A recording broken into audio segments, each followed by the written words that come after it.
Hello, good afternoon dear all of you students, welcome back your Aadhesh Pathshala platform. I hope आप सभी की तैयारी बहुत ही बढ़िया और अच्छे तरीके से चल रही होगी। तो अभी तक हम लोग मैथ में काफ़ी कुछ पढ़ चुके हैं, समझ चुके हैं। आप लोगों के फीडबैक भी मुझे मिल रहे हैं और आशा करता हूँ आप लोग ऐसे ही आगे भी इसको पढ़ते रहें। कुछ भी डाउट्स होता है तो आप मुझे बताएँगे, बिल्कुल निश्चित रहिए। देखिए, मैथ की यूनिट से अमूमन हमारे 5 प्रश्न तो बनते ही बनते हैं, ठीक है? नॉर्मली रीज़निंग वाले पार्ट से प्रश्न बन जाते हैं, ठीक है? बाकी बचा आपका मैथ। इससे 2 प्रश्न तो आप मान के चलिए बहुत ज़्यादा कैलकुलेशन वाले आएँगे। तो यहाँ हम जो मैथ में आज जो टॉपिक हम पढ़ने वाले हैं एवरेज। आज हम क्या पढ़ने वाले हैं आपको लिखा होगा औसत, अर्थात ये लिखा है औसत। ये जो औसत लिखा है ना या एवरेज आप जिसे कह लीजिए, ये इम्पोर्टेंट इसकी महत्व इसकी भूमिका सबसे ज़्यादा सिर्फ़ मैथ की यूनिट में ही नहीं है। हम एक यूनिट और पढ़ेंगे डीआई, डाटा इंटरप्रिटेशन, आँकड़ों की व्याख्या।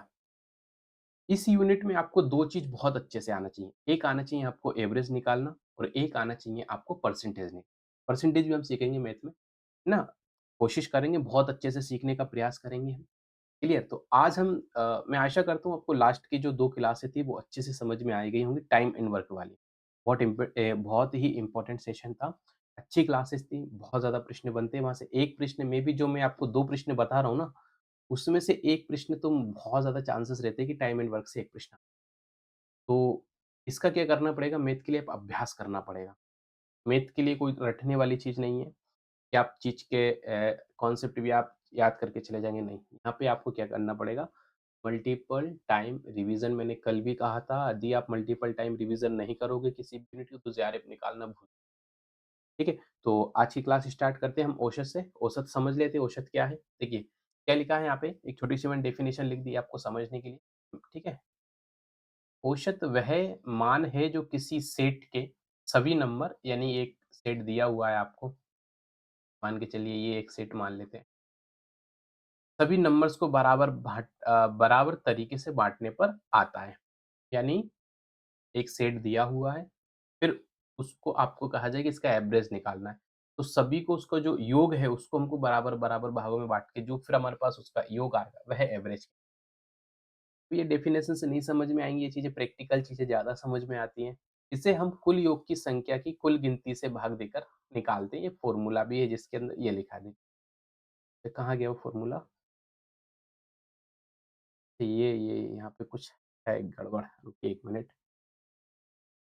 चलिए मैं लिख के दे देंगे हम। इसका जो फ़ॉर्मूला है ये आप नोट कर लीजिए।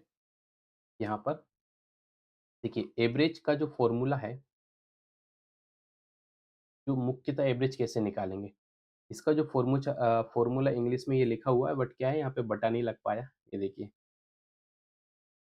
Number of all observation number opposite उसके बटे में आप लिखेंगे नंबर ऑफ ऑब्जर्वेशन के अपोज़िट में आप लिखेंगे अच्छा क्या लिखा है ये? चलिए इसको आप हटा दीजिए ना, ये जो है ना इसको हटा दीजिए, कन्फ्यूज़न करेगा आपको वरना। आप यहाँ पे लिखिए सीधे के सीधे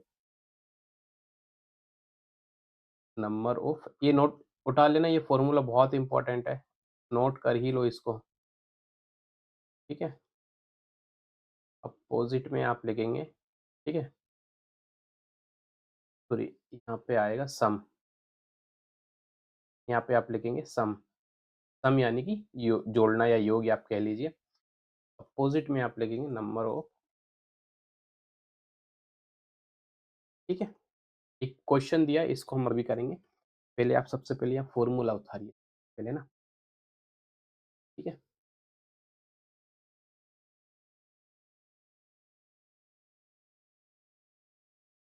ये फ़ॉर्मूला याद कर लेना, बहुत से लोगों आप लोगों को पता भी होगा, एवरेज निकालने के लिए हमको क्या फ़ॉर्मूला निकालना पड़ता है, ठीक है? राशियों का योग, देखिए, राशियों का योग बटे में राशियों की संख्या। राशियों की मतलब जो डिजिट आपके पास जो दी गई हैं डिजिट, जो डाटा आपको दिया गया है उसकी बात की जाए। राशियों की संख्या, ये आपके पास फ़ॉर्मूला ये आपको याद होना चाहिए। इसे अंग्रेजी में आप लिख लें चाहे जैसे अभी मैंने आपको लिखाया था, सम यानी कि योग,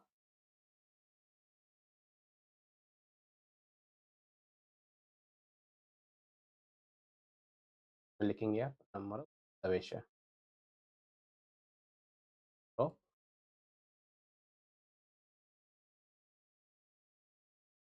समेशन। देखिए यहाँ पे एक प्रश्न दिया था, ये नोट कर लिया आपने, राशियों का योग बटा राशियों की संख्या। बटे में लिखी हुई संख्या मतलब नीचे की संख्या का ऊपर वाली संख्या में क्या करना होता है हमको, भाग देना पड़ता है। अभी जब प्रश्न करूँगा और समझ में आ जाए। कैसे? तो अभी हम समझने का थोड़ा-सा प्रयास करते हैं। 1 मिनट चलिए हाँ, क्या प्रश्न था हमारे पास? प्रश्न था 40। देखिए, एक एग्ज़ाम्पल के तौर पे दिया है, ये सिंपल सा है। 5 छात्र हैं, 5 स्टूडेंट हैं, 40, 50, 60, 70, 80। 5 स्टूडेंट हैं, 5 स्टूडेंट, ठीक है? ये इन्होंने डाटा दिया। ये प्रश्न ही मान के चल लीजिए, इसी तरह के प्रश्न कभी-कभी पूछ लिए जाते हैं। ये डाटा में खासकर ऐसी चीज़ें बहुत निकालने के लिए दी जाती है। डाटा दिए जाएँगे, 5 फैक्ट्रियाँ दे दी जाएँगी, 2-5 ईयर दे देंगे, फिर उस ईयर के आधार पे आँकड़ा दे देंगे, फिर उनका एवरेज निकालना होता है, फिर माइनस प्लस कैलकुलेशन करके आंसर यही चीज़ें चलती है, minus plus calculation, average and percentage.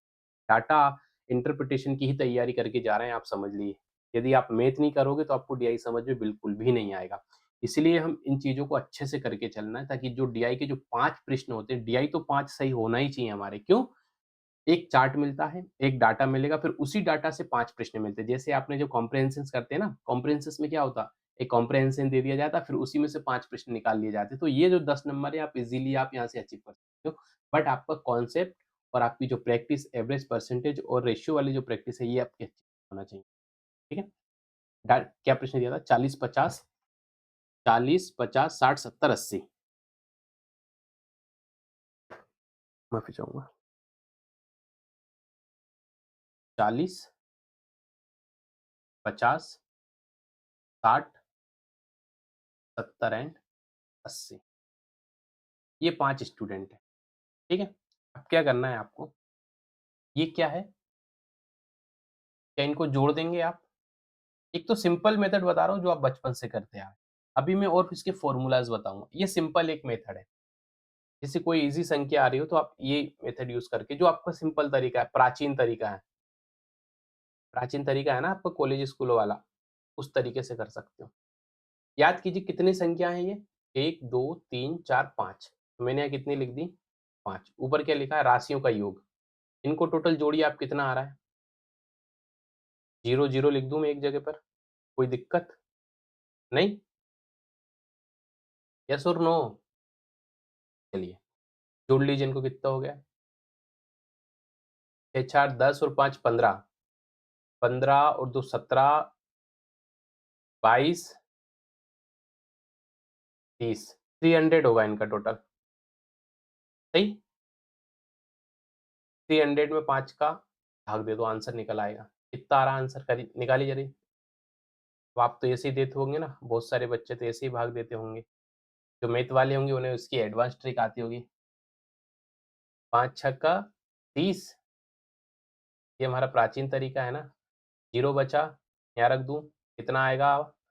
तो एवरेज कितना निकल के आया मेरे प्रिय विद्यार्थियों? एवरेज निकल कर आया आपके पास 60। ये तो सिंपल है, बहुत रड़ा-सा क्वेश्चन है। इस टाइप के प्रश्न बन जाएँगे तो बन जाएँगे, बहुत ज़्यादा संभावनाएँ नहीं लगती इस टाइप की इतनी ईज़ी यूजीसी अब प्रश्न पूछती नहीं है। ये समझाने के लिए। टीचिंग एप्टीट्यूड यदि आपने देख रहे होंगे साथ में तो पता हो कल हमने एक चीज़ बताई, सरल से जटिल की ओर। तो वही मेथड करके अभी हम क्या ईज़ी चीज़ समझ रहे हैं। ठीक है? तो इसको नोट कीजिए, एग्ज़ाम्पल नोट कीजिए, कोई बुराई नहीं है एग्ज़ाम्पल नोट करने में, ठीक है? फिर इसके बाद हम एक और मैं आपको प्रश्न दूँगा इसी से रिलेटेड, उसका आंसर आपको निकालना वही 1 मिनट के अंदर। नोट कर ही लिया होगा? चलिए एक प्रश्न आपको दे देता हूँ मैं, क्वेश्चन लिख लीजिए। इसका पेन चेंज कर लें क्या व्हाइट की जगह? ये रख लेते हैं। क्या निकालना है? औसत ज्ञात हाँ, ये थोड़ा अच्छा लग रहा है। औसत ज्ञात कीजिए, लिख लीजिए प्रश्न यही है, औसत ज्ञात कीजिए। क्या करना है औसत ज्ञात किन किन डिजिट का करना है? एक डिजिट दी हुई है आपके पास 308 1 to 5 45 120 एंड एक मिनट 108 125 45 120 और 102 टोटल करिए इनका कितना आ रहा है? सॉरी इसका एवरेज निकाल के बताना है। ऑप्शन दे दूं? चलिए ऑप्शन इधर दे देता हूँ मैं आपको, है ना। 100 110 120 130 क्लियर? ये आपके ऑप्शन काली आंसर 130 है ये ना। एक और दे देता हूँ मैं। चलिए ई 140 निकालिए।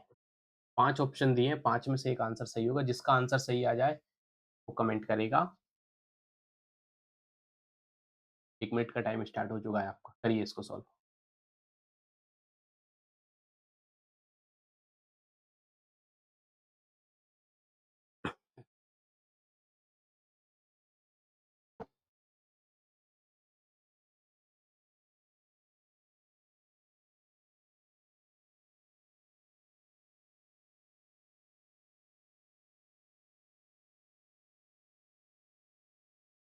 अब सही।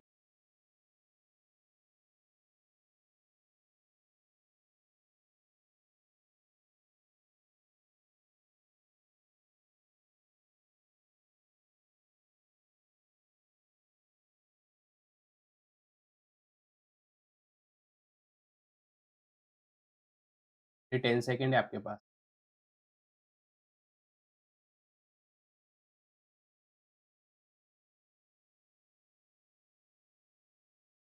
क्या लिखा है आपके पास? कितने डिजिट है? उसी मेथड से करना है जो अभी किया था। टोटल जोड़ दो इनको। कितना आ रहा है टोटल?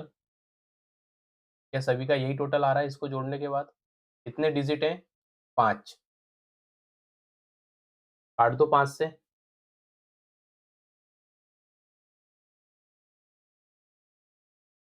5 एकम 5 बचे 2 5 दूनी 10 फिर 2 बचे 5 चौका सॉरी 5 चौके 20 यही हो जाएगा ना, यही चला जाएगा, बचेगा 0। 140 आएगा आंसर आपका। 140 ये रहा, ये ऑप्शन सही है। जिसका ये सही आया अच्छी बात है। अभी हम बढ़ेंगे आराम-आराम से, ठीक है? तो इतना समझ में आ गया। और प्रश्न दूँ इसी से रिलेटेड आपको करने के लिए? चलिए, एक प्रश्न नोट कीजिए आप मेरे साथ। मैं प्रश्न बोल रहा हूँ, आप क्या करना उसको नोट करेंगे, मैं इसको डायरेक्ट फिर सॉल्व करा दूँगा। चलिए लिखिए एक प्रश्न। प्रश्न है, यदि A का भार नोट करना है प्रश्न को, मेरी शक्ल मत देखिए, नहीं लिख पा रहा मैं, कैसे सॉल्व कर पाऊँगा ना। यदि A का भार 60 किलो है, B का 45 किलो, ठीक है? यदि A का भार है 60 किलो, भार यानी कि वज़न, वेट की बात की जा रही है, ठीक है? B का है 45 किलो और C का है 54 किलो। तो तीनों का औसत वज़न कितना होगा? एवरेज वेट कितना होगा? बताइए। करिए इसको सॉल्व और इसका ऑप्शन दे दूँ क्या इसके? 50 51 52 53 चलिए नोट कर लीजिए।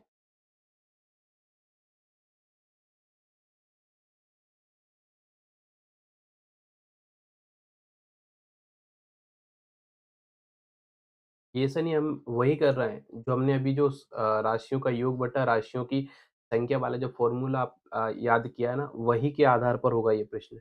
लगाइए फ़ॉर्मूला, राशियों की संख्या कितनी है, राशियों का योग कितना है, राशियों का जो योग है उसमें राशियों की संख्याओं को जब आप भाग करेंगे तो आपका आंसर निकल के आ जाएगा। 30 सेकंड और बचे हैं, जल्दी आंसर निकालिए। जिसका आ जाए वो अच्छी बात है, जिसका नहीं आता उसको और मेहनत करने की ज़रूरत पड़ेगी।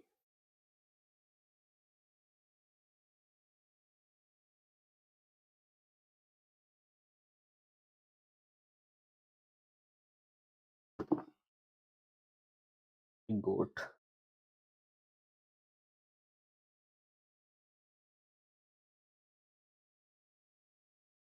चलिए निकालते हैं इसका आंसर। टोटल योग कर दें इसका। फ़ॉर्मूला क्या था आपको पता है ना अभी? फ़ॉर्मूला क्या लिखा था हमने? राशियों का योग बटे में राशियों की संख्या। यही करना है आपको इस प्रश्न में तो। इस तरह के जो भी प्रश्न आएँगे, और इसकी मैं तो को कम ही प्रश्न कराऊँगा, आपको क्या करना है, आपको पीवाईक्यूज़ से प्रश्न निकालना है और उनको सॉल्व करना है, ठीक है? चलिए वहाँ थोड़े और तरह के प्रश्न मिल जाएँगे, ये भी सभी ऐसा नहीं है, पुराने पीवाईक्यूज़ ही हैं आपके, है ना? निश्चिंत रहें आप। चलिए, क्या बनेगा यहाँ पे? राशियों का योग कितना हो रहा? तीनों को जोड़ दीजिए, कितना बनेगा आपके पास?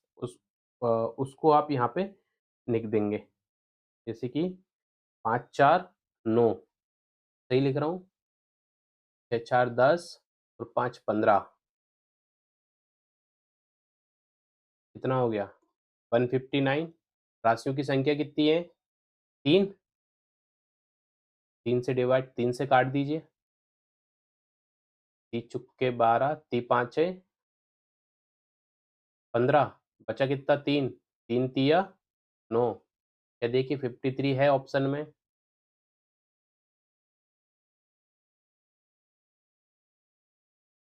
ये रहा।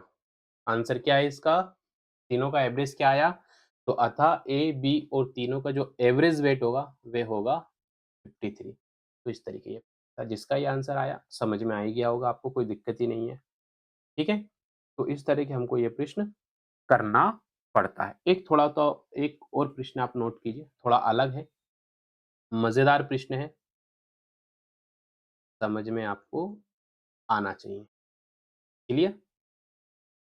ये चलिए मैं एक सिंपल एक प्रश्न ही आप नोट करेंगे डायरेक्ट, ठीक है? यदि ए, देखिए यदि ए अ, देखिए नाम आ जाएगा या कुछ भी आ जाएगा।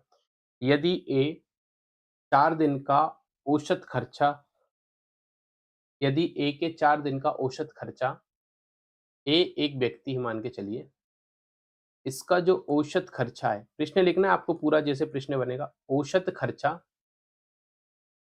₹90 है। कितना है? ₹90।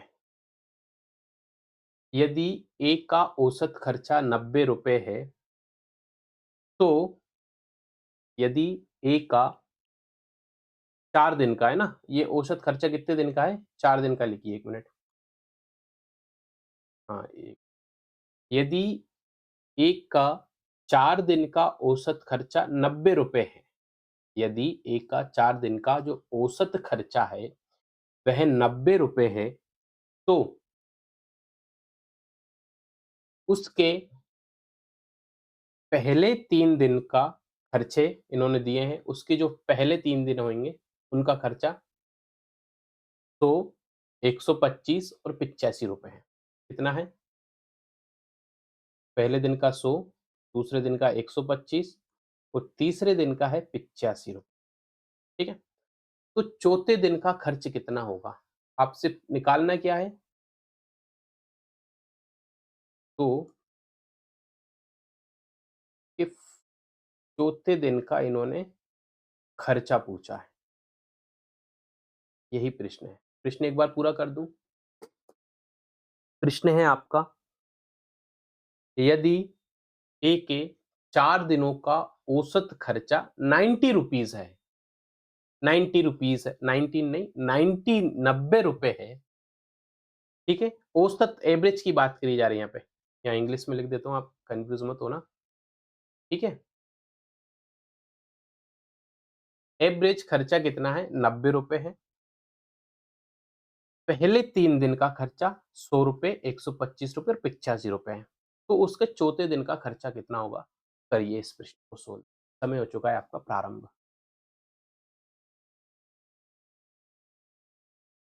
ये वो डाटा है जो प्रश्न ने दिया है।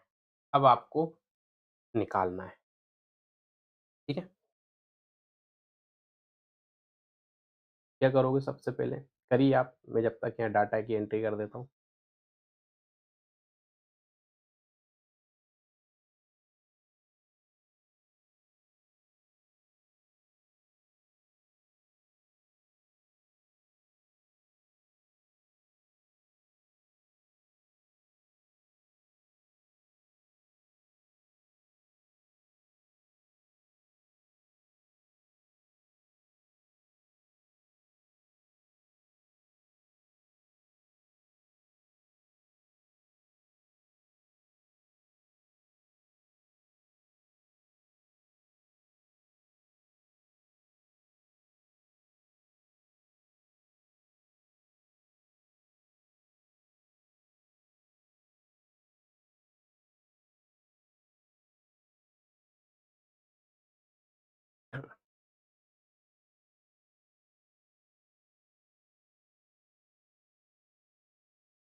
प्रतिशत कितना दिया है हमको?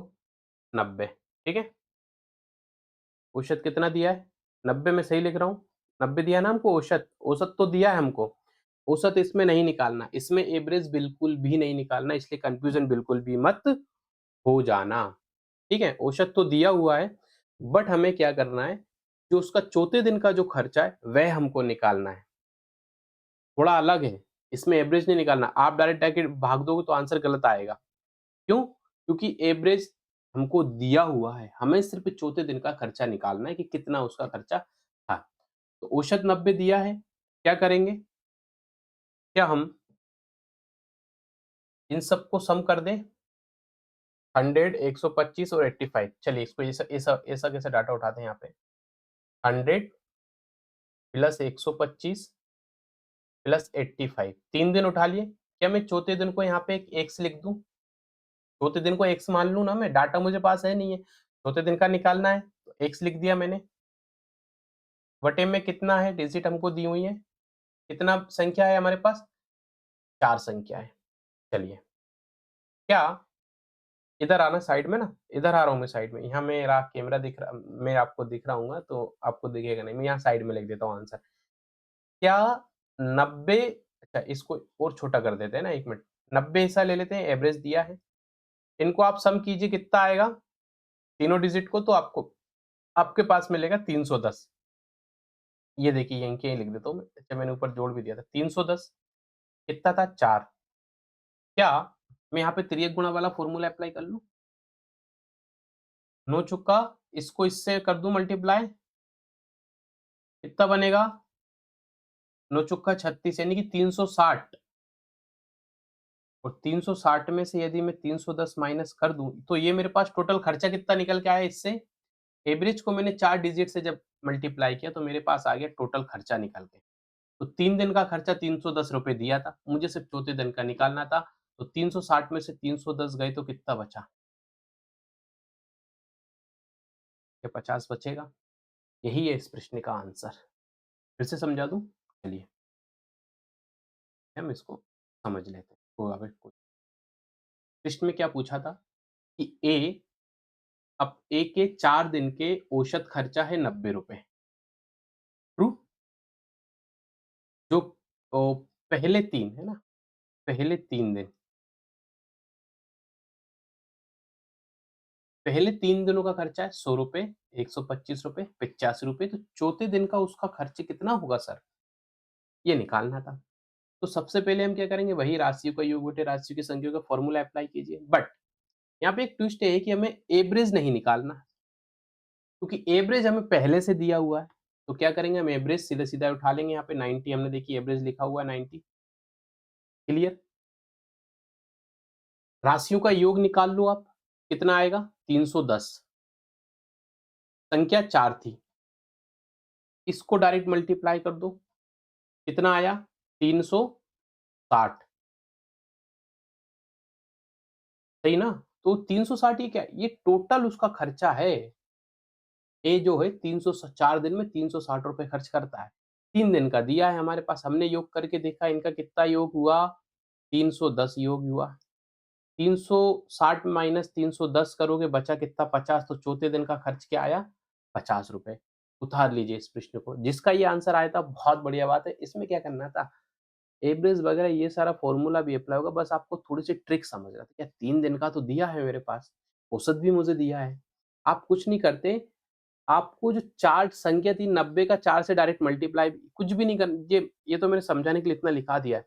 आप चाहते इसको क्या करते डायरेक्ट, 90 को 4 से मल्टीप्लाई करोगे क्या आएगा? आपको टोटल खर्च मिल जाएगा। 3 दिन का खर्च कितना दिया है? 3 दिन का दिया है ₹310।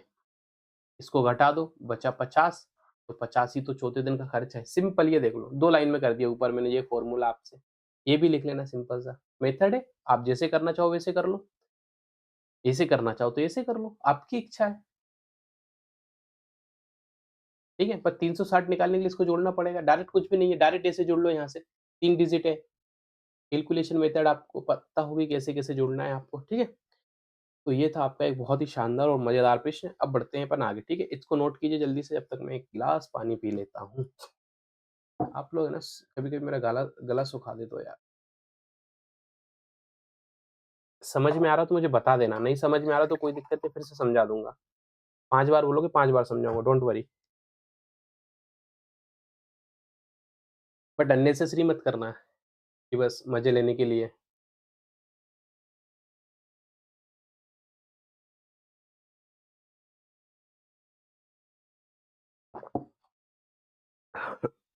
हरिओम। आगे समझ में इतना? आगे बढ़ें? बताइए जल्दी फटाक से। चलिए, नेक्स्ट कुछ प्रश्न लिखा देता हूँ, इससे पहले मैं कुछ आपको फ़ॉर्मूलाज़ लिखा देता हूँ। अब नेक्स्ट हम इसके मेथड के कुछ टाइप्स होते हैं इसके प्रश्नों के, उन प्रश्नों पे हम चर्चा करेंगे। चलिए, कुछ चीज़ें लिखवा रहा हूँ, कुछ इम्पोर्टेंट फ़ॉर्मूलेज़ आप यहाँ पे लिख लीजिएगा।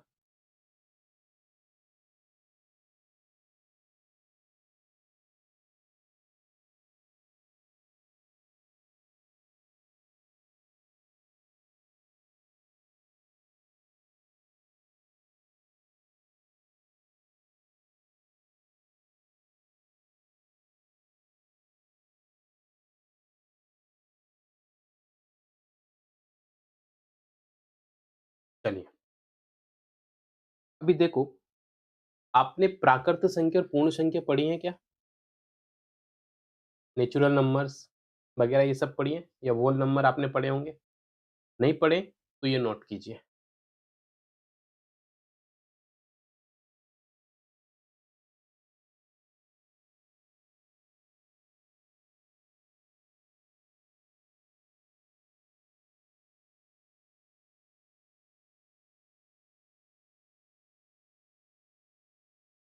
प्राकृत, ठीक है? कौन-कौन सी होती हैं? अभी बताता हूँ। एक होती है व्होल यानी कि पूर्ण।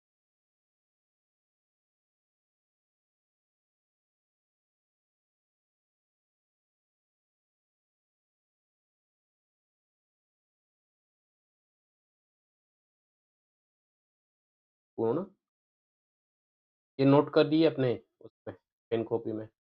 ये चीज़ें याद करना है आप सबको। नेचुरल नंबर्स कौन-कौन से होते हैं?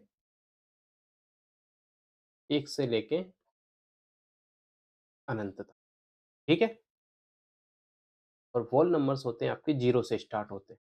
0, 1 से लेके ठीक, बस फ़र्क क्या है दोनों में?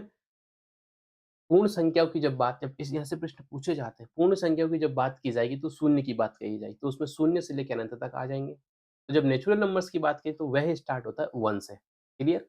नेचुरल नंबर किससे स्टार्ट होते हैं? 1 से लेके अनंत तक चलते हैं।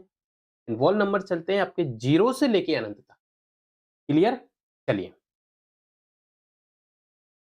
अब जैसे कि आपसे मैं बता देता हूँ, प्रश्न कैसे आएँगे, उससे पहले कुछ और फ़ॉर्मूलाज़ मैं आपको लिखवा देता हूँ।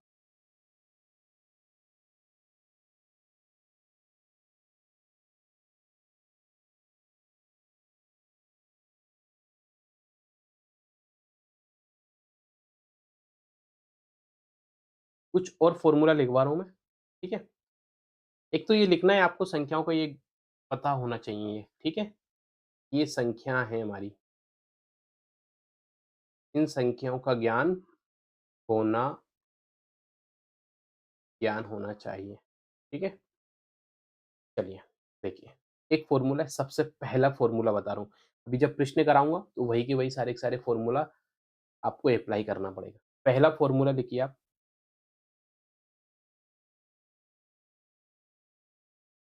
पहले एन का मतलब क्या है? नेचुरल, एन का मतलब है नेचुरल।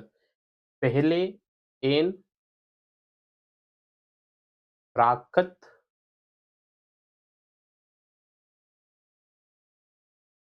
संख्याओं का औसत। ये फ़ॉर्मूला लिखिए, नोट करिए। पहले एन प्राकृत संख्याओं का औसत, फ़ॉर्मूला होगा आपका एन प्लस 1 बटे में आप नोट करेंगे 2। ये हो गया आपका पहला फ़ॉर्मूला, लिख लीजिए इसको। अभी जब प्रश्न करेंगे ना, तो यही के फ़ॉर्मूले पे काम करेंगे हम सभी के सभी, ठीक है? एक इसके बाद और नोट कीजिए, पहले एन जब औसत पूछा जाएगा पहली एन नेचुरल नंबर्स का, तो आपको ये वाला फ़ॉर्मूला अप्लाई करना है। जब पूछा जाएगा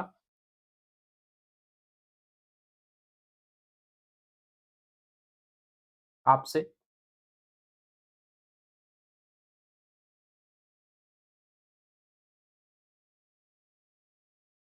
पहले एन प्राकृत संख्याओं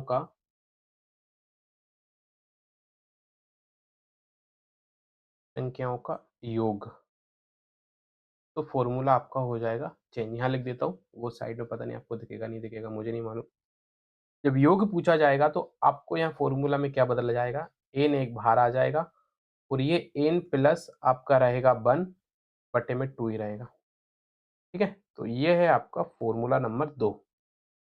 औसत पूछा जाएगा तो n प्लस 1 बटा 2, फिर आपके पास जब प्राकृत संख्याओं का योग पूछा जाएगा तो n मल्टीप्लाई n प्लस 1 बटा 2, ये ब्रैकेट में लिखा और एक बाहर लिखा तो यहाँ बीच में ऑटोमेटिकली मल्टीप्लाई होता है, ये आपको अच्छे से पता होगा। नहीं होता तो समझ लीजिए मल्टीप्लाई करना है। अभी जब प्रश्न दूँगा तो ऐसे ही सॉल्व करना है आपको सभी, ठीक है? यहाँ मल्टीप्लाई लग जाता है ऑटोमेटिकली। अब ये कैसे आता है, कैसे होता है? भाई ये जिन्होंने फ़ॉर्मूलेज़ बनाए हैं ना, ये उनसे जाके पूछना। क्लियर? अब मैं कह रहा हूँ ना, बहुत ज़्यादा बच्चे तो इसमें दुविधा रहती है, ये कैसे क्या पढ़ा दिया सब। क्या पढ़ने से ज़्यादा आवश्यक है, क्या नहीं पढ़ना, सबसे महत्वपूर्ण चीज़ है। ये नोट कर लीजिए अपनी किताब के पहले पेज पे। क्या पढ़ने से महत्वपूर्ण है,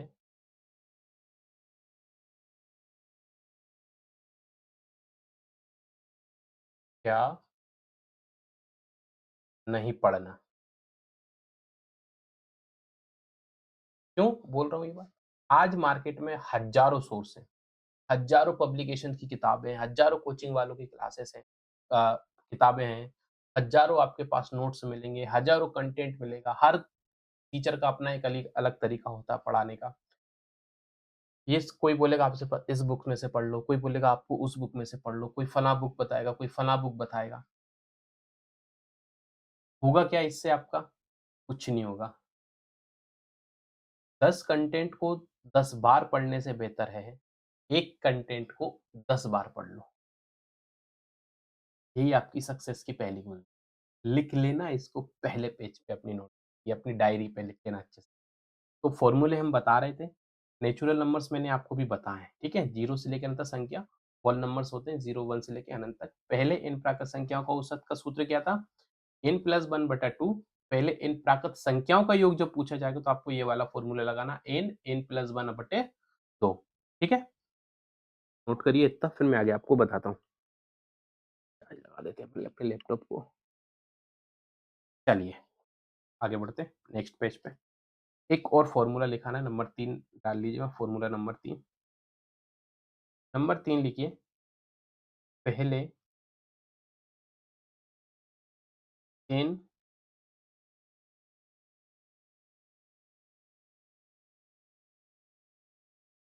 प्राकृत संख्याओं का वर्ग। वर्ग मतलब समझते हो ना ये, ठीक है? तो फ़ॉर्मूला आपको लिखना है n n प्लस 1, फिर ब्रैकेट बंद करेंगे। अब यहाँ पे फिर मल्टीप्लाई वाला ब्रैकेट लगा है, 2 ब्रैकेट लगे हैं यहाँ पे देखिए, क्या होगा यहाँ पे?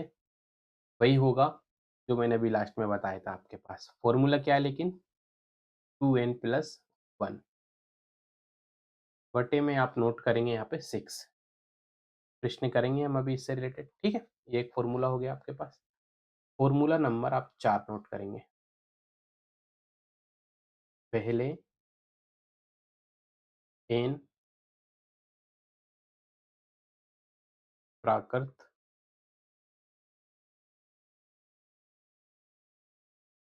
संख्याओं का घन।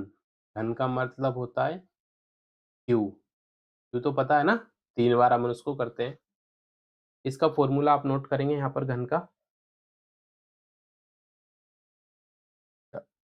पूरी लाइन बनेगी। क्या लिखा था हमने?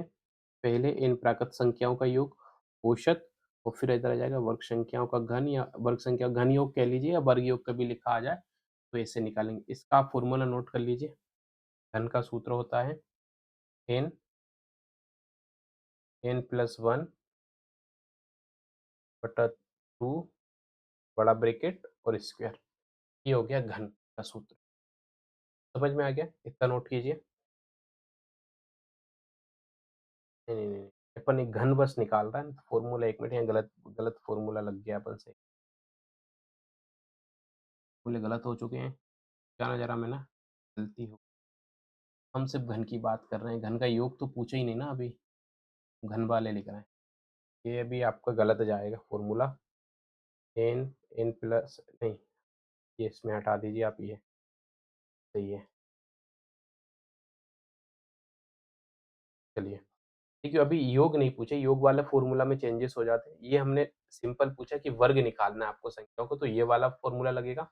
जब घन की बात आ जाएगी, तो एक सिंपल सा एक फ़ॉर्मूला लगता है इसमें n n प्लस 1 स्क्वायर बटे में आप लोड करेंगे 4, ये स्क्वायर है ना 2 है, ये नोट कीजिए, ये फ़ॉर्मूला लगेगा यहाँ। करिए तो, कितने हो गए हमारे पास? 1, 2, 3, 4 हम फ़ॉर्मूले हम कर चुके हैं। कर लीजिए।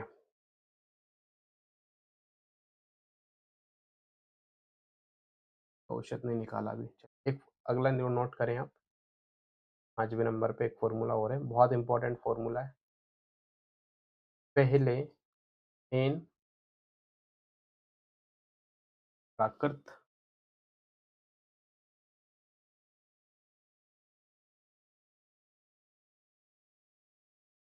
संख्याओं के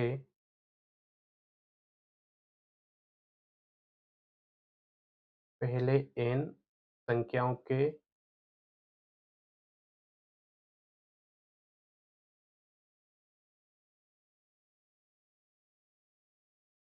प्राकृत हटा दीजिए इसमें,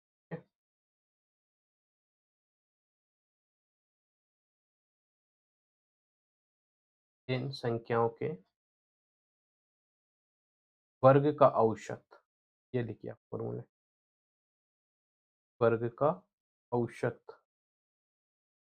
फ़ॉर्मूला आप नोट करेंगे,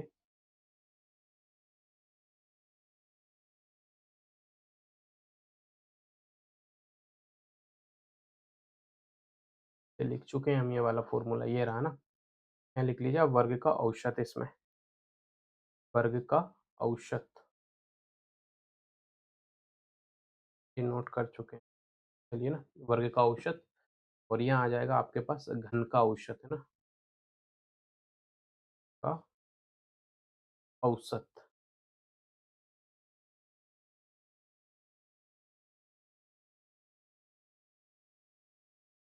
ये जब प्रश्न करेंगे ना तो ये सब समझ में आ जाएँगे। नोट कर लीजिए जल्दी फटाक से, फिर हम प्रश्न करेंगे 2-3 जल्दी-जल्दी, फिर आपको फिर और समझ में अच्छे से ये प्रश्न आ जाएँगे। क्लियर?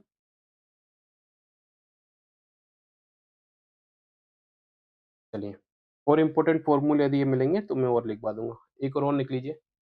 चलिए कुछ और फ़ॉर्मूले मैं लिखवा देता हूँ 1-2 फ़ॉर्मूले आपको। लिख ही लीजिए चलिए, यहीं एक ही जगह लिखा जाएँगे ना सही फ़ॉर्मूले तो सही रहेगा। देखिए आप पहले एन प्राकृत प्राकृत नहीं होगा, प्राकृत काट दीजिए। पहले एन विषम संख्याओं की बात की जा रही है। ये सम और विषम संख्याएँ तो पता होंगी आपको, ठीक है? विषम संख्याओं का औसत, विषम संख्याओं का औसत। इसका फ़ॉर्मूला होता है n + 1 बटे में आप नोट करेंगे 2, ठीक है? समझ में आ गया इतना आपको? ये फ़ॉर्मूला आप लिख लीजिए। सम का भी लिखा ही देता हूँ चलिए। पहले n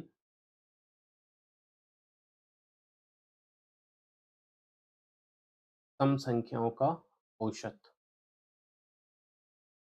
फ़ॉर्मूला यहाँ नीचे लिख रहा हूँ, ठीक है? फ़ॉर्मूला आप लिख लीजिए इसका, ठीक है? ये फ़ॉर्मूला है, नोट कर लीजिए। अब इसके बाद मैं आपको प्रश्न बता रहा हूँ, वो प्रश्न हम करेंगे।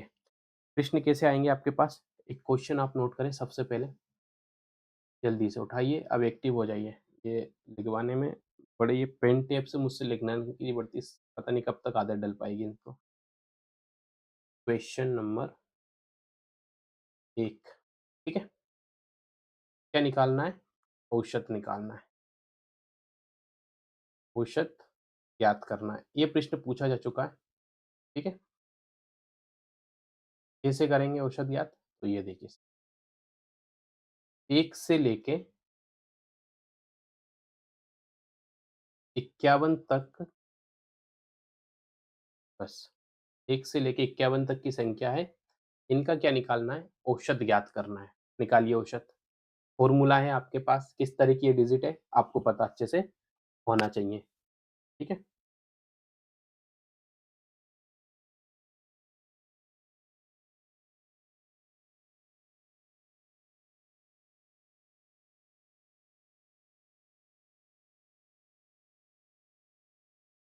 कौन-सी संख्याएँ हैं, पता है ना आपको? प्राकृत है या पूर्ण संख्या? पहले अच्छे से देख लेना इनको। प्राकृत संख्या है या पूर्ण संख्या है? ये पता ही नहीं करना, सीधी लिखी हुई 1 से 51 यानी कि प्राकृत संख्या दी हुई है, क्या करेंगे? फ़ॉर्मूला उठाइए, प्राकृत संख्या के क्या फ़ॉर्मूला बताया था मैंने आपको पास? n + 1/2, क्या यही लिखा है? देखिए प्राकृत संख्याओं का ये लिखा है। प्राकृत संख्या का औसत n + 1/2, यही है। अब देखिए n नंबर्स कितने हैं हमारे पास? 1 से लेके 51, टोटल नंबर्स कितने हैं? 51। क्या n की जगह 51 लिख देंगे प्लस 1 बटे में 2, कितना हुआ? 51 और 1 कितना हुआ? 52। 52 को 2 से काट दीजिए ज़रा, कितना आएगा answer?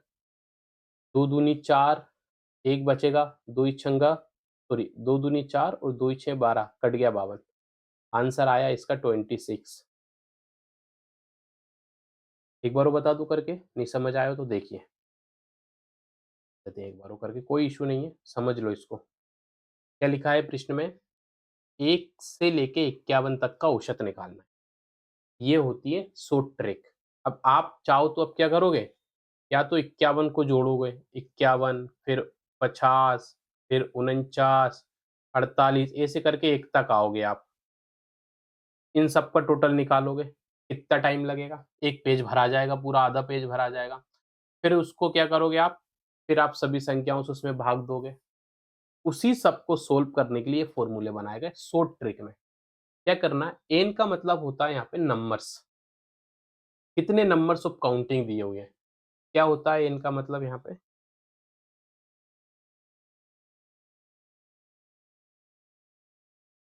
Numbers of count, numbers of counting की यहाँ पे बात की जा रही है। तो कितने काउंट हो रहा है? 1 से लेके 51 तक कितने डिजिट है टोटल? 51 डिजिट है। तो फ़ॉर्मूला पे वही का वही तो पुट करना है उठा के आपको। एन एन की जगह कितना लिखोगे? 51, फिर वही आगे का काम करेगा आपका पूरा का पूरा फ़ॉर्मूला। 51 को 1 से प्लस करोगे हो जाएगा 52, 2 से काट दो, कोई दिक्कत नहीं है, 2 दूनी 4, बचेगा 1, 2 ही छंगा 12। आंसर कितना आया आपके पास? 26। नोट कर लीजिए, ईज़ी क्वेश्चन। एक और क्वेश्चन दूँगा इसके बाद, उसको भी आपको सॉल्व करना है अभी।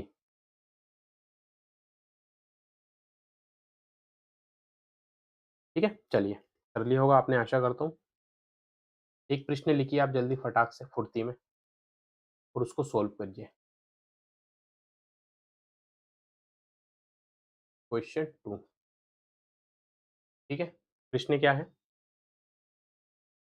2, 4, 6, 8, 10, 12 और 14 का औसत निकालना है। सम संख्या है, निकालिए औसत ज्ञात। चलिए, 1 मिनट का समय स्टार्ट हो चुका है आपका।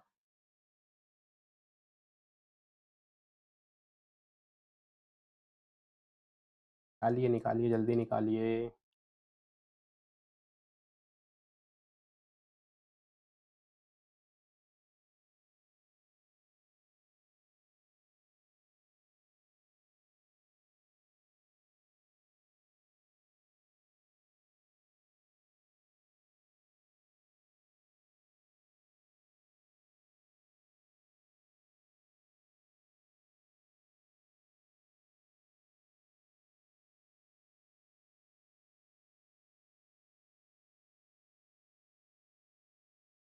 चलिए, निकाल लिया होगा आपने, आशा करता हूँ।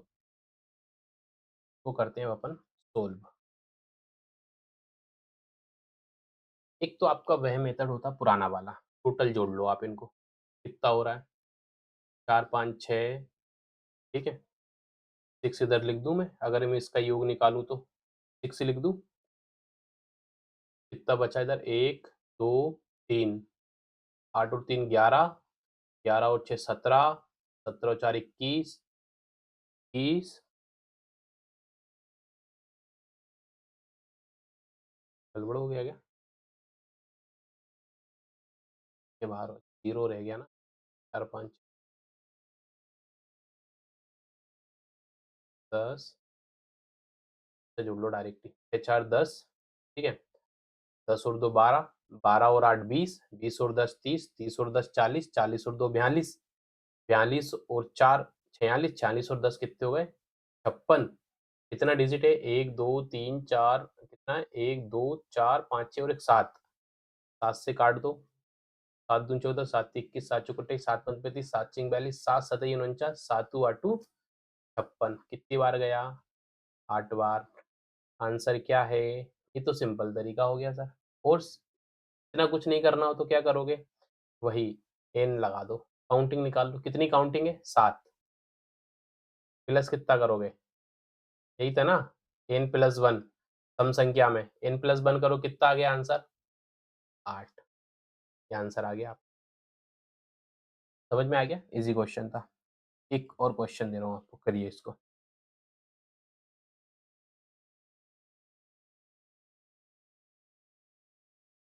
क्वेश्चन है आपका 1 से लेके 25 तक। नोट करिए, 1 से लेके 25 तक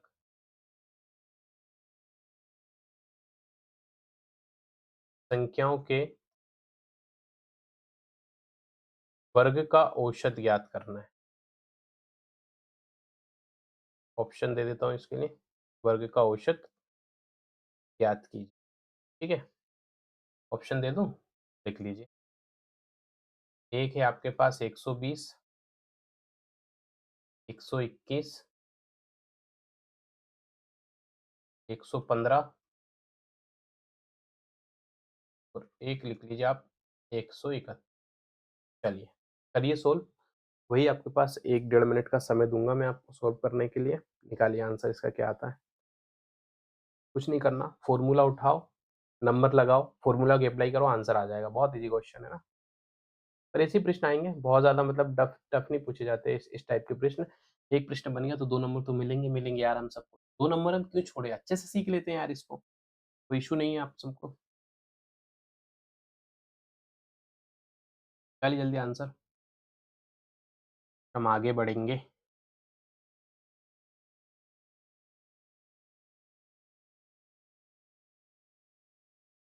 सर्दी आ जाए तो जल्दी मज़ा आ जाएगा यार। गर्मी में क्लास रिकॉर्ड करनी पड़ती है मुझे आप लोगों को, क्लास लेनी पड़ती है आप लोगों को।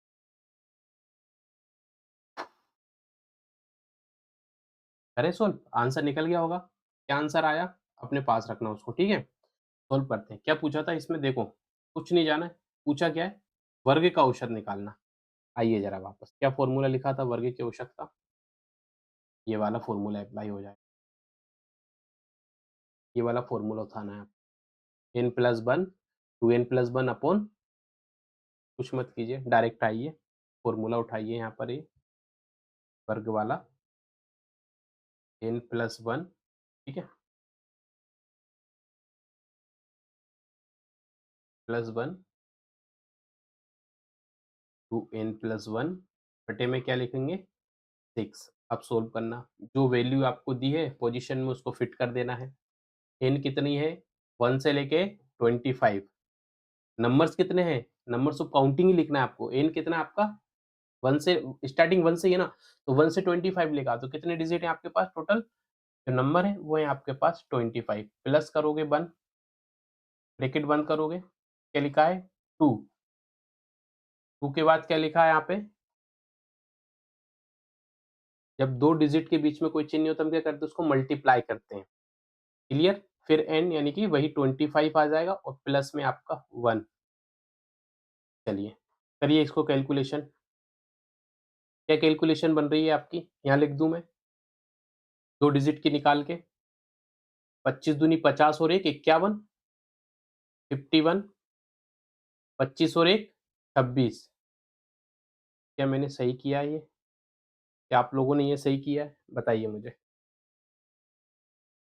26 और 51 को आप मल्टीप्लाई कीजिए, आपके पास आएगा 1326, बटे में लिखिए 6। 6 से कर दिए इसको 6 से काट दिए, 6 दूनी 12, बचेगा 1, फिर 6 दूनी 12, फिर बचेगा 1 6 तो 1। आंसर क्या आया आपके पास? 121। देखिए ऑप्शन में 121 है, ये रहा 121। कहाँ गया? उधर नहीं जाना भाई, इधर आओ। ये रहा 121। ये था सिंपल सा आंसर।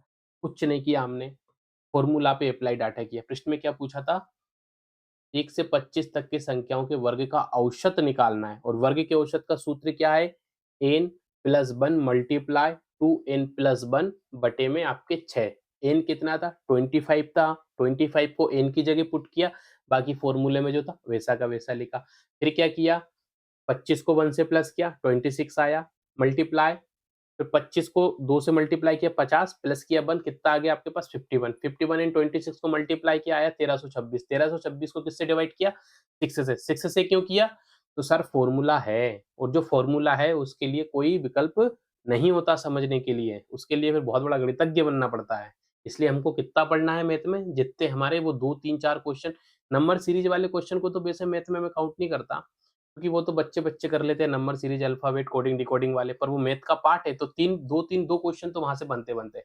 तो समझ लिए 3 क्वेश्चन तो वहीं से मिल जाते हैं हमको, 2 क्वेश्चन रहते हैं कैलकुलेशन वाले, इतना सा सीख लो यार, 5 क्वेश्चन निकल जाते हैं मैथ के। मैथ हार्ड है, कोई मैथ हार्ड नहीं है। फर्स्ट टाइम मुझे भी ऐसे लगा था कि मैथ हार्ड है इसकी, लेकिन जब पढ़ा, जब पीवाईक्यूज़ वगैरह देखे, क्योंकि याद है तो इसमें रीज़निंग वाले क्वेश्चन डाले हुए हैं उन्होंने, इसलिए दिक्कत नहीं आती। समझ में आ रहा है आपको? चलिए आगे बढ़ें? नेक्स्ट एक और क्वेश्चन दे देता हूँ मैं। अच्छा, ये नोट कीजिए आप, ध्यान भूल गया था। जिन्होंने नहीं लिखा वो नोट कर लीजिए। मैं जब तक थोड़ा-सा जलपान कर लेता हूँ, आप लोग भी कर लीजिए, है ना? एन पढ़-पढ़ के थोड़े से बोर हो गए होंगे तो।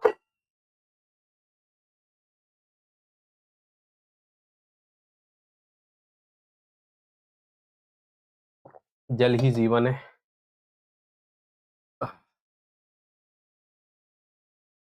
इसलिए पीना ज़रूर पानी है। लिख लिया आपने?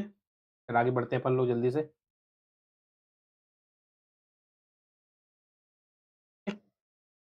अभी थोड़ा कैलकुलेशन वाला क्वेश्चन देता हूँ मैं आप लोगों को, तो आप सही कीजिए, ठीक है? अभी हमने वर्ग वाला किया, एक घन वाला क्वेश्चन कर लेते हैं। कोई ठीक है? कोई आपत्ति ना हो तो एक क्वेश्चन नोट कीजिए आप, छोटा-सा क्वेश्चन। अभी हमने वर्ग का किया था, अब घन का करना है आपको। माफ़ी चाहूँगा, है ना? प्रश्न लिखा है, पहले 9 प्राकृत संख्याओं, पहले 9 प्राकृत संख्याओं के घनों का औसत निकालना है। घनों का औसत ज्ञात कीजिए। प्रश्न उतारिए पहले सबसे जल्दी से, ज्ञात कीजिए। ठीक है? अब इसको सॉल्व करना है सर, कैसे करेंगे? पहले 9 प्राकृत यानी कि स्टार्टिंग की जो 9 आपकी नेचुरल डिजिट हैं, उनके क्यूज़ का एवरेज निकालना है। ठीक है ना? इतनी इंग्लिश काफ़ी है समझाने के लिए। स्टार्टिंग के जो 9 डिजिट्स हैं, 9 कौन से नेचुरल नंबर्स हैं आपके, उनकी क्यूज़ का एवरेज आपको निकालना है। क्या करेंगे सबसे पहले? फ़ॉर्मूला उठाइए। क्या फ़ॉर्मूला था? देखिए ज़रा पीछे जल्दी पटक के क्या लिखवाया था मैंने आपको फ़ॉर्मूला? क्या मैंने फ़ॉर्मूला यही लिखवाया था आप सबको? n n+1 स्क्वायर बटे 4। क्या करेंगे? n कितना दिया है? 9, 9+1 स्क्वायर बटे में 4। अब इसको सॉल्व कर दीजिए। क्या करेंगे? 9 को ऐसे ही लिख दूँ, कोई दिक्कत तो नहीं है? 9 को 10 से करूँ, 9+1 करेंगे कितना होगा? 10 स्क्वायर में 2 बटे में 4 और इसको आगे करके बढ़ा दूँ, कैसे करेंगे? एवरेज निकालना है ना, तो क्या करेंगे? 9 मल्टीप्लाई 10 का स्क्वायर कितना होता है? पता है कि नहीं पता है? 100 होता है सर, बटे में कर दो 4। क्या करेंगे? 900 बटे में 4, 4 से काट दो, कितना बचेगा? 4 दूनी 8, बचेगा 1, फिर 4 दूनी 8, बचेंगे 2 ओ नहीं 3, 1 इधर का बढ़ गया 3, 4 पंजे 20, 2 बच गए। तो आंसर क्या आया आपके पास? 225। क्या जिसका ये आंसर आया था आप सबका? ये नहीं, ये बताओ आप। समझ में आया कि नहीं आया? कुछ नहीं किया, हमने सिर्फ फ़ॉर्मूला उठाया और उनको अप्लाई किया है। एक बार फिर से समझाता हूँ, देखिए इधर।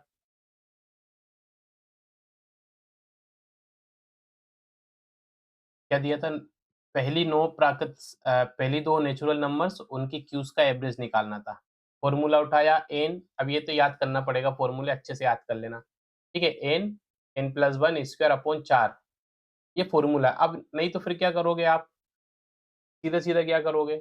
अब जो आंसर इसको डिवाइड करो तब भी आपको 225 ही आएगा। फ़ॉर्मूले पे हमने वैल्यू पुट की, जिस फ़ॉर्मूले में जो माँग थी उसके अकॉर्डिंग सोल्व करके हमने 200 इसका आंसर निकाल दिया। नोट कीजिए जल्दी। एक अंतिम आज का सवाल और करेंगे, फिर इसके क्लास को करेंगे हम समाप्त। इस दम।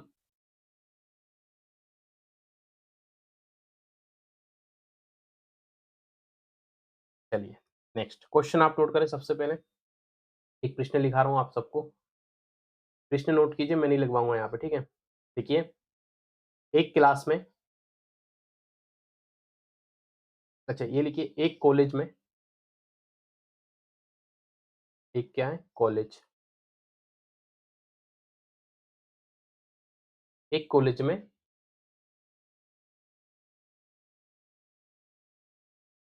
30 हैं 30 लड़के हैं और 60 गर्ल्स हैं। ठीक है? लिख लीजिए। एक कॉलेज में 30 लड़कियाँ और सॉरी 30 लड़के और 60 लड़कियाँ हैं। लड़कों की जो औसत आयु है, वो है 12 वर्ष। ठीक है? औसत आयु कितनी है? 12 वर्ष। क्या है? औसत आयु। ये लिख के चलना, आपको जैसे लिखना हो वैसे लिख लीजिए। मैं सॉल्व करने के लिए लिख रहा हूँ इस तरीके से। फिर आप प्रश्न के रूप में लिखें। एक कॉलेज में 30 लड़के और 60 लड़कियाँ पढ़ती हैं, जिसमें से लड़कों की जो औसत आयु है, वो है 12 वर्ष। लड़कियों की जो औसत आयु है, वह है 10 वर्ष। इतना लिख लीजिए। लड़कों की औसत आयु 12 वर्ष एंड लड़कियों की औसत आयु है 10 वर्ष। तो अब प्रश्न में पूछा कि ये तो डाटा दिया है, प्रश्न में पूछ रहे हैं, तो आप बताइए कि पूरे जो कॉलेज की जो उस कॉलेज की जो बच्चों की एवरेज आयु कितनी होगी? आपको औसत आयु ज्ञात करना है इन सबकी। इन सभी की आपको क्या निकालना है, औसत आयु यानी कि एवरेज एज, ठीक है।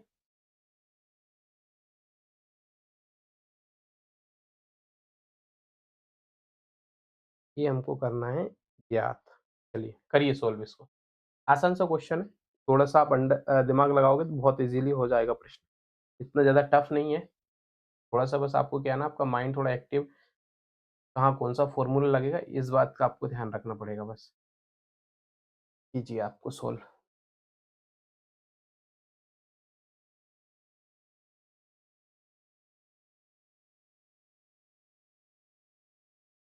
ऑप्शन दे दूं क्या? चलिए ऑप्शन भी लिख लीजिए। ऑप्शन है आपके पास 12, 11, 14 एंड 10। करिए इसको solve.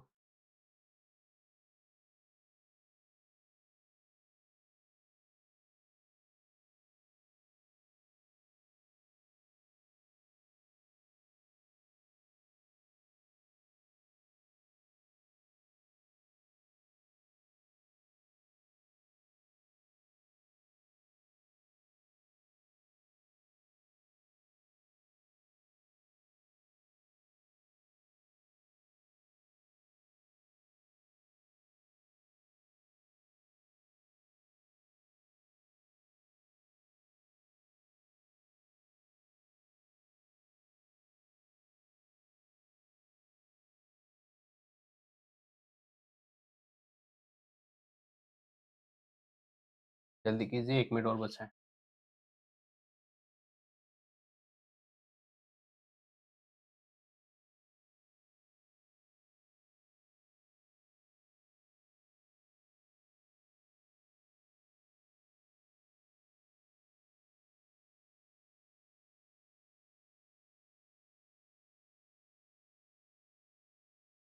Thirty second only last.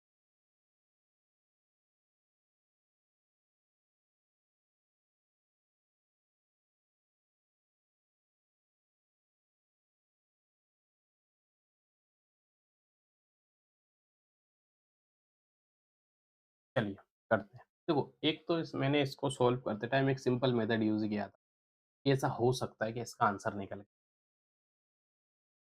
या तो मैं इन दोनों को जोड़ दूं, सबसे पहले इन दोनों का जो औसत एज लिखा है, पर ये मुझे नहीं पता बाकी प्रश्नों पर अप्लाई होगा कि नहीं होगा। ये हम क्या मैं करूँ, डिटेल जाते हैं इसको ना, समझते हैं, क्योंकि हो सकता है वैल्यू पुट अलग अलग आ जाए। देखो सबसे पहले क्या हम क्या लिखा, एक एक करके दोनों का निकाल लेते हैं, टोटल आयु निकाल लें सभी बच्चों की कितनी हो रही है। सबसे पहले क्या करते हैं हम, सभी 30 बच्चों की जो है हमारे पास 30 बॉयज की हम क्या करते हैं, टोटल आयु निकाल लेते हैं। क्या इनकी ये तो इनकी कितने बॉयज हैं टोटल, टोटल बॉयज कितने हैं, 30 है ना। एवरेज आयु कितनी थी, 12। टोटल आयु आ जाएगी मेरे पास, 30 और 12 से मल्टीप्लाई कीजिए इनका, 30 धाम के हो जाएंगे 300, और 30 दूनी 60, बराबर हो जाएंगे आपके पास 360। ठीक है। इसी तरह हम गर्ल्स की निकाल लेते हैं टोटल आयु। गर्ल्स कितनी है हमारे पास, 60 गर्ल्स है, 60 गर्ल्स है। मल्टीप्लाई कितना है, 10। 60 को 10 से करो कितना आएगा, 600। क्या मैं सही कर रहा हूँ, बताइए आप लोग। टोटल इनको कर दें, जोड़ दें इनको, टोटल कितना आएगा आपके पास, इनको प्लस करेंगे तो 360 प्लस 600 बराबर आ जाएगा आपके पास 960। यहाँ तक किस किस का आंसर आ गया।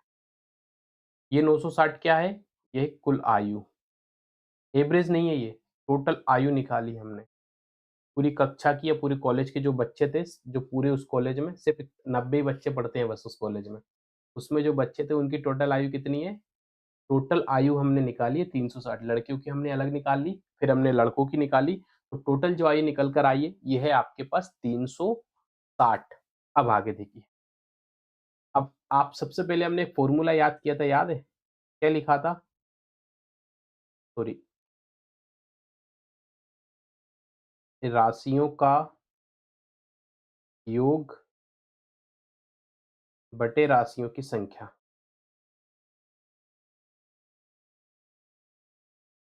बटे राशियों की संख्या। अब आपके पास कुछ मिला यहाँ पे डाटा या नहीं मिला ये बताइए? 960 क्या है? योग है या नहीं है? टोटल निकाला ना हमने, सभी बच्चों की टोटल आयु कितनी निकाली है? 360, ये कुल आयु या योग कह लीजिए इसे। तो आया हमारे पास 360। राशि कितनी है? 60 और 30 को जोड़िए ज़रा कितना होगा? 90। गर्ल्स और बॉयज़ दोनों का निकालना है तो 90, 90 को आप काट दीजिए, इसका आंसर आ जाएगा। आंसर आएगा आपके पास लगभग 9 एकम 9 9 एकम 9 1 यानी कि ठीक है, कहाँ चला गया मेरा पेन? बचेंगे 6 यहाँ से, ठीक है?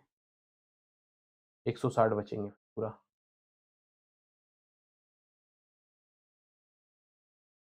10, ये लगभग आपका आएगा 16.66 आंसर। अगर ऐसा कुछ आंसर आपका बने ना लगभग कभी-कभी कुछ प्रश्नों में तो इसका आंसर बनेगा आपका 11। मैंने जो सिंपल एक मेथड करके यूज़ करके निकाला था, अब ये कितना वैलिड है कितना नहीं पता पर मेरा आंसर इससे डायरेक्ट 11 आ रहा था। जैसे कि इन दोनों का अगर मैं जोड़ दूँ 10 ओ 12 और 10 कितना होगा? 22। 2 लिख के अगर मैं 2 से काट दूँ तो कितना होगा? 11। 11 मुझे ऐसे भी मिल रहा है, यहाँ से भी ये वाला जा रहा है। दोनों ही मेथड थे, ठीक है? पर आंसर मेरा निकल रहा था डायरेक्ट एग्ज़ैक्टली 11 यहाँ से, ये मैं बता रहा हूँ आप लोगों को। और एक यही है, हमने जो पूरा कैलकुलेशन करके निकाला है सही तरीके से, ये आ रहा है 10.66। तब भी इसका आंसर जो यूजीसी ने इसका 11 ही माना है, ठीक है? 10 नहीं माना, बहुत से बच्चे 10 करके आए, उनका 10 गलत था इसमें। इसका आंसर था 11 क्यों? 10 से ज़्यादा है, तो बहुत सारे लगभग किसमें आ जाते हैं? लगभग में आ जाते हैं आंसर, ठीक है? चलिए, तो आशा करता हूँ आज की क्लास समझ में आई होगी। मैं पहली बार मैथ पढ़ा रहा हूँ, कभी मैंने मैथ पढ़ा ही नहीं है, परंतु मैथ पढ़ा है, तो पढ़ाने की कोशिश कर रहा हूँ। क्योंकि मैथ मेरा सब्जेक्ट नहीं है, पर मैंने कहा ना कि पेपर 1 कंप्लीट कराऊँगा, क्योंकि मैथ उतना पेपर 1 में यूजीसी नेट जेआरएफ में उतना लगता नहीं है, परंतु 5 प्रश्न हैं। मेन आपके देखिए 3 प्रश्न तो रीज़निंग वगैरह वहाँ से हो जाते हैं, रीज़निंग वाले पार्ट से कंप्लीट। यहाँ से अगर आपने ये एवरेज वगैरह और परसेंटेज वगैरह ये सिखा ली तो मैं भी गारंटी दे रहा हूँ, मतलब गारंटी तो नहीं कह सकता, मैं गारंटी किसी चीज़ की ना देता हूँ, ना मैं लेता हूँ। संभावना की मैं बात करता हूँ तो हम यहाँ से 1-2 प्रश्न 1 प्रश्न तो सही कर ही देंगे। मैक्सिमम मैथ में 4 क्वेश्चन तो हम सही कर सकते हैं और मैं कह रहा हूँ आपको अगर पहले से प्रैक्टिस होगी, तो आप 5 के 5 भी सही कर दोगे, कोई दिक्कत नहीं। और पेपर 1 में 40-42 से प्रश्न ऊपर सही नहीं होते, बता रहा हूँ मैं आपको। 45 तक किसी के ही गए होंगे, इतना मैं बता रहा हूँ आपको। तो ये प्रश्न की चरित्र ही ऐसा है। यहाँ आप जितना पढ़ोगे ना उतना कम लगेगा आपको पेपर 1, इसलिए बहुत बच्चों को अपना पेपर से ज़्यादा पेपर 1 ज़्यादा टफ लगता है। तो आशा करता हूँ आज की क्लास आपको समझ में आई होगी, ठीक है? क्लास समझ में आपको आ गई होगी। उम्मीद कर कर सकता हूँ मैं आप लोगों से। तो अब मिलते हैं कल अगली क्लास में। कल इसी को थोड़ा और कंटिन्यू करेंगे, कुछ और प्रश्न मैं देख लूँगा इससे रिलेटेड कुछ भी ऐसे प्रश्न होंगे, ठीक है? तो हम देख लेंगे, आप निश्चिंत रहिएगा। जितने भी कुछ प्रश्न हमको मिलेंगे, हम सभी के सभी प्रश्न अच्छे से सँभाल लेंगे। क्लियर? तो मिलते हैं कल पुनः किसी नए सेशन, नए उद्देश्य के साथ। तब तक के लिए आप सभी स्वस्थ रहें, व्यस्त रहें, आनंदित रहें, अच्छा सोचिए, अच्छे विचारिए। मुझे दीजिए अब जाने की इजाज़त। जय हिंद सभी साथियों को।